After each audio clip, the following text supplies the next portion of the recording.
Mbote ya bino mama katika pesa servi traiteur et voilà na yaki awa pona sa musala nanga ndenge ezala toujours na ye kosomba ba plat no somba bantaba ba bomela ngai donc naza na batoire awa basali ba bomeli nga ndenge ezala toujours voilà na sali musala na ngai emonani et puis na ye ba bio na bino tumbela bino voilà ya biso ezala kaka esili toye kozwa et voilà toye awa na système ande eza boto benda ka 20 plats 20 bantaba nde eza wana babandi déjà ko bomela nga so koki 20 batiki toke kotala bangulu bon le quoi tozwa 20 taba ngulu tozwa na biso ata 10 après ceux qui to tiki ngulu toke kozwa 300 soso o eza restaurant na bino bolaka ba bio bomesa nango ka ndenge wana na kenda nango ka bongo. Et voilà, je vous aime tous. Voilà, bisous à suivre. Donc, il y a des sauces. Ah, il y a des sauces. Il y a des sauces. Je n'ai pas 300 sauces. Il y a 300 sauces pour 3 semaines. Après 3 semaines, après, on a zona. Il y a des sauces. Il y a des bio. Il y a des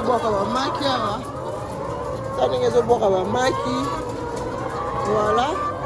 Maman katika pesa servi traiteur ya biso ezala ba bio biso ba bio na bio biso boye bio na bio ka boye tokenda na ngoka ndenya ya biso baliaka ezala toujours ba bio et voilà eza toujours ba bio awa lelo na benda ka 300 plats waaw tane ba boka ba maki et voilà katika pesa tumbela bino soso ya bio bomi lelo otumbi lelo lié c'est-à-dire santé qui tokos na kapesa ski tient voilà tozi 20 taba pour la journal lelo tozwa 10 ngulu et puis tozi 300 soso pour la journal lelo et voilà ya bino mama katika pesa nde na zwi wana esa donc à 3 semaines à pamba après 3 semaines on a tout ça voilà vous allez bien vous s'abonner à bino do bala mela bino za ba bio et nous maman katika pesa service traiteur tokos toujours mais ferme tongo na bimi 3h du matin pour na bino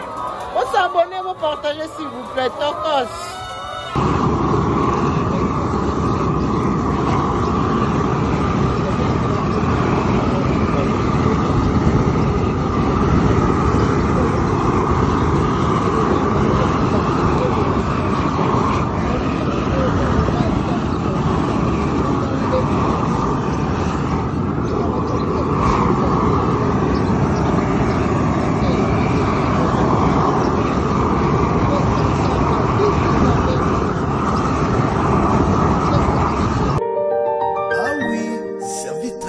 International avec Katika Pesa Aigle, toujours la solution est là.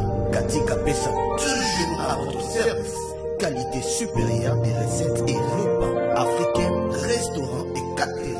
Mokondi ya kolamba kitoko na États-Unis d'Amérique. Katika Pesa Aigle, toujours service traiteur et à qualité Tokos. Pour toutes vos réservations, contactez Maman Katika Pesa pour vos cérémonies, réception, manifestation, vos fêtes de mariage, vos fêtes d'anniversaire, graduation, barbecue, événements, même les conférences. Service traiteur, Katika Pesa, toujours à votre service. Qualité supérieure des recettes et repas.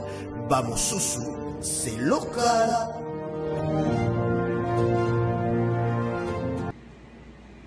Salut! Et voilà, ya bino maman katika pesa servi traiteur. Kapesa qui tient toujours. Na yeli bino opportunité mususu ya sika ya kitoko o bande ko bele ba ko sepela nango eza nini ezali dodage.